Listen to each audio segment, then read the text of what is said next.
Assalamualaikum warahmatullahi wabarakatuh. Kami dari kelas IP Reguler 2, kelompok 3, terdiri dari 6 orang anggota kelompok, akan mempresentasikan materi dalam mata kuliah Tata Kelola Keuangan Pemerintah. Sebelum kami masuk ke pembahasan lebih lanjut, kami akan memperkenalkan diri terlebih dahulu. Baik, yang pertama yaitu Siti Nur Isnaini dengan NIM 210221046 sebagai pemateri pertama. Kemudian Diki Wahyuda NIM 210221047 sebagai pemateri kedua. Selanjutnya Yusni dengan NIM 210221048 sebagai pemateri ketiga.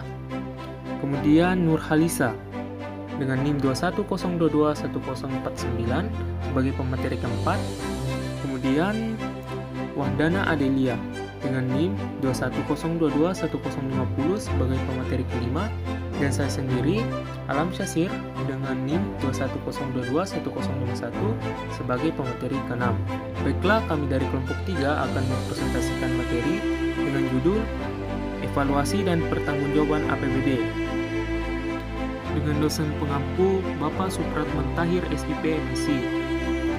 Selanjutnya saya persilahkan kepada pemateri pertama untuk memaparkan materi ini. Adapun pembahasan dari makalah kelompok saya yaitu bagian A, mekanisme pertanggungjawaban APBD. Mekanisme pertanggungjawaban APBD merupakan bagian dari proses pengelolaan keuangan daerah setelah proses penyusunan rancangan APBD, persetujuan pre-APBD dan DPRD, pengusahaan APBD oleh pemerintah pusat, penetapan menjadi APBD dan pelaksanaan APBD selesai dilakukan secara normatif. Mekanisme pertanggungjawaban pelaksanaan APBD merupakan suatu rangkaian prosedur pengawasan dilakukan oleh instansi-instansi yang memiliki fungsi pengawasan anggaran antara lain BPK, Kemendagri, dan DPRD. Dalam konteks hukum administrasi negara, mekanisme pertanggungjawaban pelaksanaan APBD merupakan bentuk pengawasan demi terwujudnya pemerintahan yang baik sesuai dengan antara lain asas-asas umum pemerintahan yang baik. Anggaran pendapatan dan belanja daerah adalah rencana keuangan tahunan pemerintah daerah ditetapkan dengan peraturan daerah. Anggaran pendapatan dan belanja daerah merupakan implementasi dari kebijakan keuangan di daerah yang memuat rencana keuangan yang diperoleh dan digunakan pemerintah dalam rangka melaksanakan kewenangannya untuk penyelenggaraan pelayanan umum dalam periode waktu tertentu 1 tahun yang ditetapkan dalam bentuk peraturan daerah tentang APBD dibuat antara lain untuk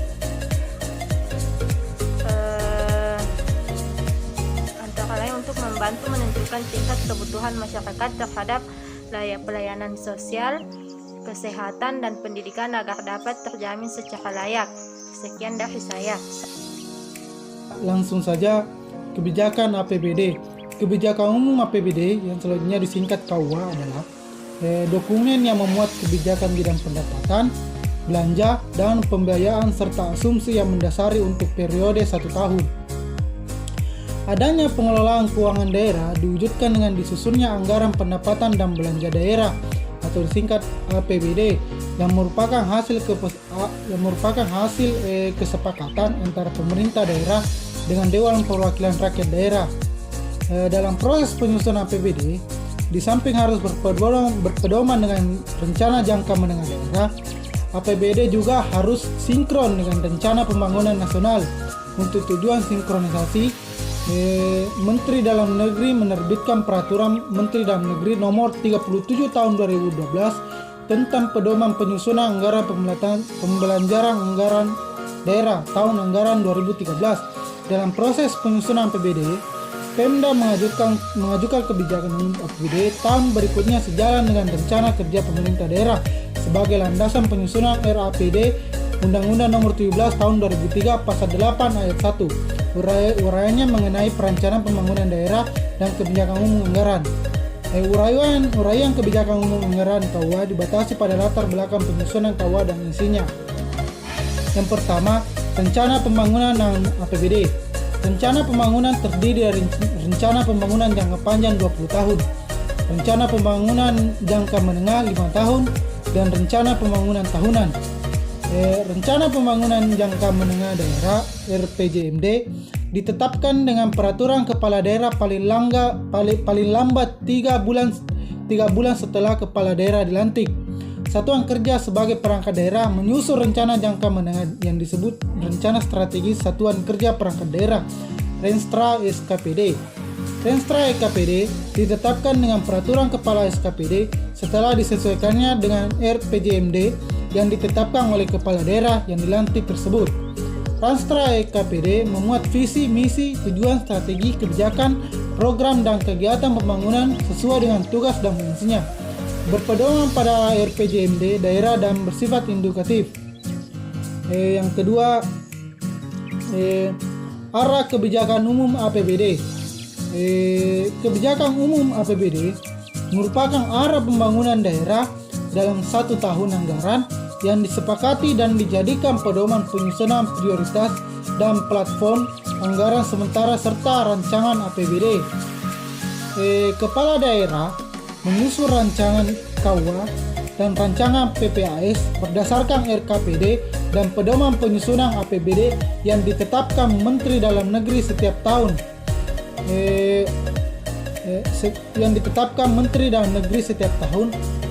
Pemdagri 13 tahun 2006 sebagai terakhir telah diubah dengan Pemdagri nomor 21 tahun 2011 pasal 83. Pedoman penyusunan APBD memuat antara lain pokok-pokok kebijakan yang memuat sinkronisasi kebijakan pemerintah dengan pemerintah daerah. Prinsip dan kebijakan penyusunan APBD tahun anggaran prinsip dan kebijakan penyusunan APBD tahun anggaran berkenaan teknisi penyusunan APBD dan hal-hal khusus lainnya. Mungkin hanya itu yang bisa saya sampaikan. Saya kembalikan kepada moderator. Adapun fungsi dari pertanggungjawaban APBD. Fungsi APBD adalah sebagai dasar dalam penerapan pendapatan dan belanja daerah selama periode berlangsung.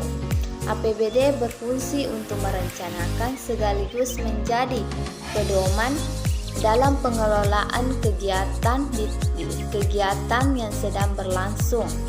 Adapun 6 fungsi dari pertanggungjawaban APBD. Yang pertama, fungsi otorisasi. Fungsi ini menjadi dasar untuk negara atau daerah dalam pelaksanaan pendapatan dan pengeluaran pada tahun yang direncanakan. Kemudian yang kedua, fungsi perencanaan. Yang ketiga, fungsi pengawasan. Yang keempat, fungsi alokasi. Yang kelima, fungsi distribusi. Yang keenam, fungsi stabilisasi.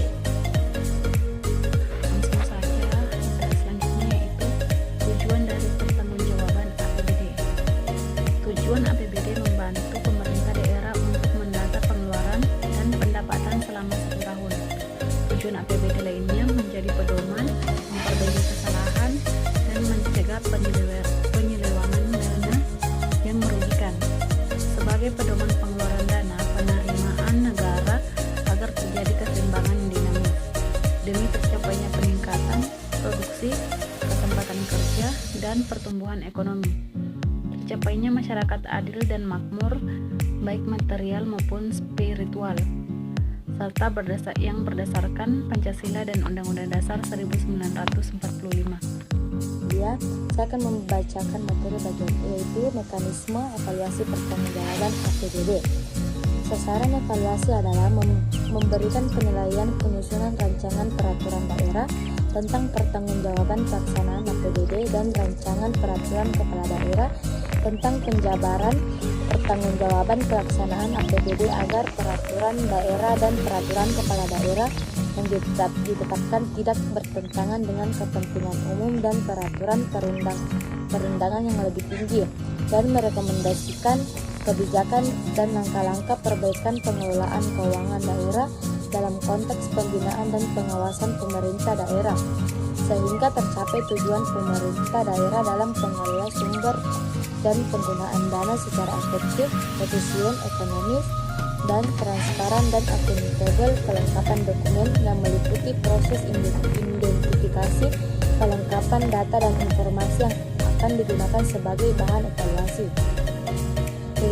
Legalitas dan administrasi yang meliputi identifikasi peraturan-peraturan yang melandasi penyusunan rancangan peraturan daerah tentang pertanggungjawaban pelaksanaan dan perancangan peraturan kepala daerah tentang penjabaran pertanggungjawaban pelaksana APBD, serta identifikasi mengenai kelengkapan dan kecukupan informasi yang tersaji, kebijakan yang meliputi identifikasi korelasi dan konsisten substansi materi yang termuat dalam rancangan peraturan daerah tentang pertanggungjawaban pelaksanaan APBD dan rancangan peraturan kepala daerah tentang penjabaran pertanggungjawaban pelaksanaan APBD dibandingkan dengan yang pertama, keputusan Menteri Dalam Negeri atau keputusan Gubernur tentang evaluasi APBD dan perubahan APBD tahun anggaran berkenaan.